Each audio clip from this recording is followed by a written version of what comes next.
평생 소원 이것뿐 주의 일하다가 이 세상 이별하는 날 주 앞에 가리라.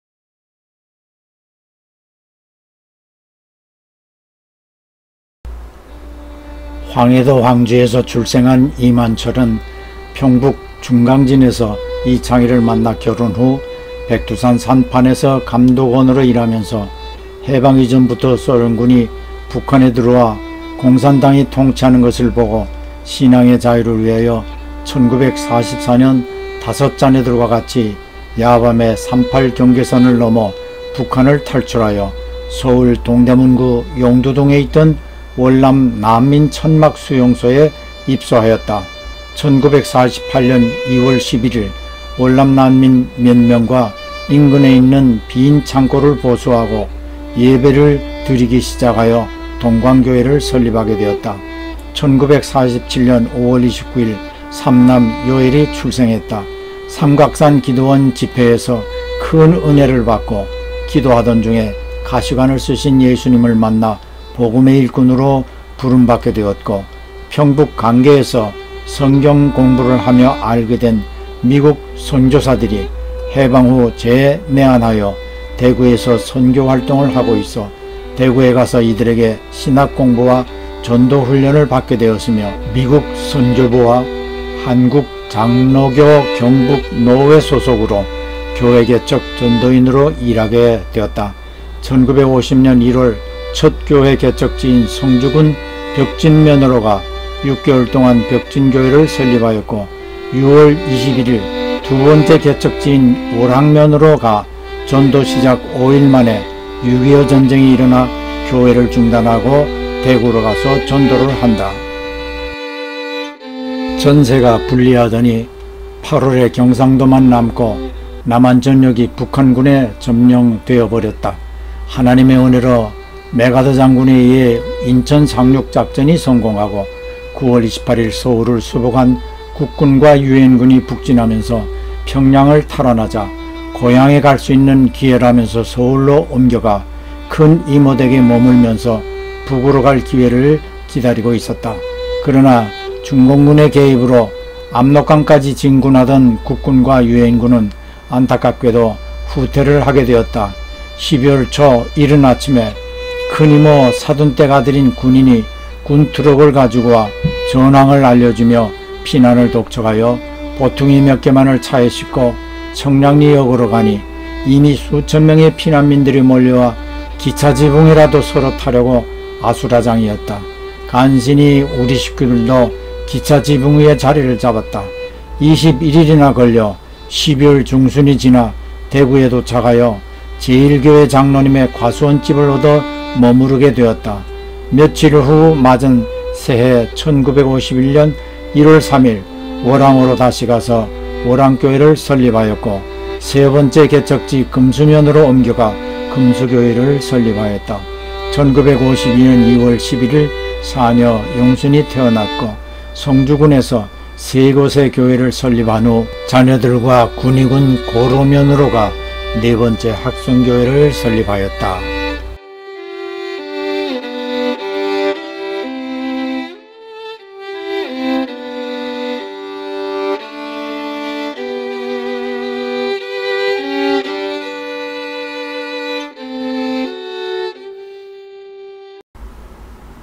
(1953년 5월 17일) 우리는 고로면을 떠나 온종일 걸어서 위에 지도를 따라 강을 건너고 산을 넘어 화본으로 갑니다.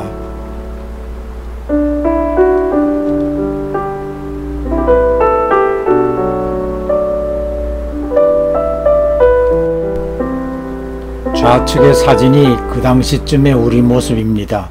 이때 요한형과 형순 누나는 고등학생으로 대구에서 학교를 다니며 공부를 하고 있었고, 중학생이던 명순 누나는 전도일하는 부모님 대신 집안일 하느라 휴학하고 있었습니다. 좌측 사진은 현재의 고로면 학성교의 모습으로, 지난 6회 학성교회 편에는 사진을 입수하기 전이라 영상 편집에 포함시키지 못하였습니다. 당시에는 5일장, 3일장이 읍소재지에서 열려 장꾼들도 우리처럼 산길을 따라 장이 열리는 곳으로 다녔습니다. 부치는 5살 정도의 요해를 업고, 모친과 약순 누나는 보퉁이를 머리에 이고, 명순 누나는 돌이 지난 영순이를 업고, 나는 책보와 작은 보퉁이를 등 뒤로 메고 강을 건너고 산길을 따라 장꾼들과 같이 가다 쉬다 고려면을 떠나 온종일 걸어 화본으로 갑니다. 앉아 쉴 때면 부모님과 같이 찬송을 불렀습니다. 태산을 넘어 험곡에 가도 빛 가운데로 걸어가면 주께서 항상 지키시기로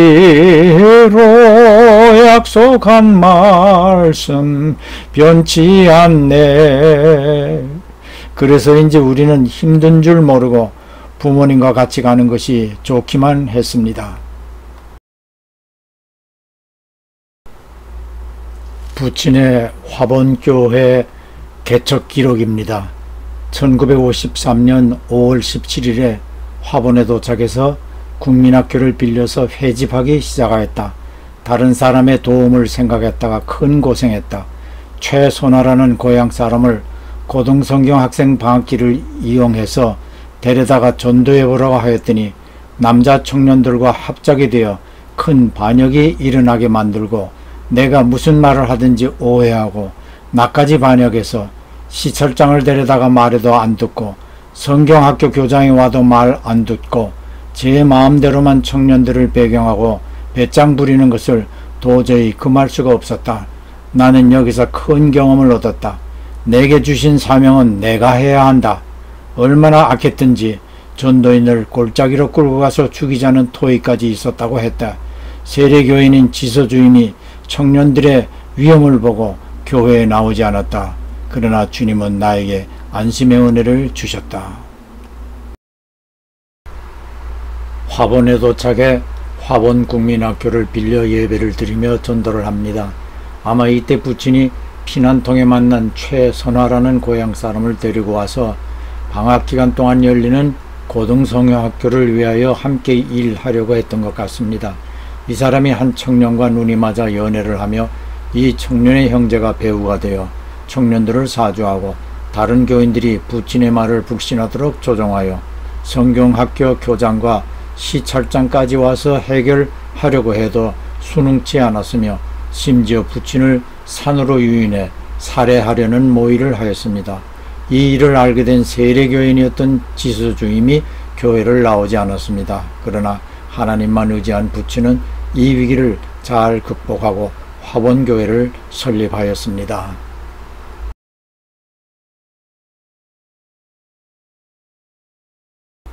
간부열 안두화 선교사와 각 교회 교인들의 헌금 61,394환 중 10칸 초가집을 4만원에 구입하고 나머지로 증개축하여 화본교회를 설립합니다. 부친은 이 헌금 내용을 아래와 같이 세세히 기록하였습니다. 가난한 여인의 적은 헌금처럼 전쟁 중에도 어려운 교인들과 교회들이 200환, 300환씩 모아주어 하나님의 교회를 세우게 해 주었습니다.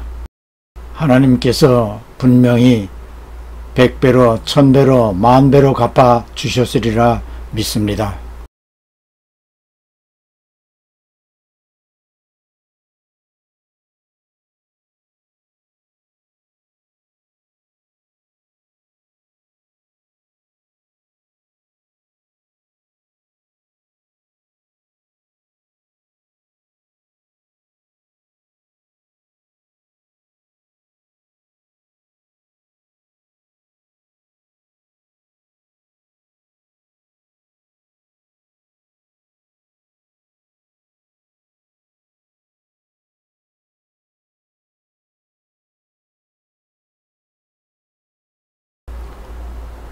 화본역은 네티즌들이 국내 제일 예쁜 역으로 선정하였답니다. 해서 많은 여행자들이 아이들과 방문하는 관광지가 되었답니다. 하행선 쪽 다음 복림역은 화본교회 설립이 끝난 후 다음 개척지 삼산교회가 있습니다. 화본역 뒤로 나가 큰 길 우측으로 돌아가면 우리가 교회를 시작한 그 장소에 현재의 화본교회가 세워져 있습니다. 국민학교 2, 3학년을 이곳에서 살았고 교회에서 철길을 건너 급수탑까지가 기관차가 새 석탄을 갈아 싣기 위해 석탄재를 땅에 쏟아 놓으면 그것을 바켓치에 담아와 땔감으로 쓰거나 화로 불로 쓰기도 했습니다. 약손 누나와 나 요엘까지 저녁이면 화본역의 직원들 몰래 세워놓은 객차 안에 들어가 기차 타는 놀이도 해보았고, 토요일 아침이면 모치는 삼산리에서 전도하는 부친과 같이 전도하기 위하여 기차를 타시는데, 우리가 철로가에 나가서 서 있으면 승강구에서 모치는 10환짜리인지 100환짜리인지 지폐를 바람에 날아가지 않게 구겨서 우리에게 던져주면 기차가 멀리 간 후에 그것을 주워 가게로 가 군것질을 하던 기억도 있습니다. 한 번은 부친이 돼지를 잡아 교인들과 잔치를 벌려 돼지고기를 포시간 내가 체하여 혼이 난 일이 있어 이후 저는 돼지고기를 잘 안 먹습니다.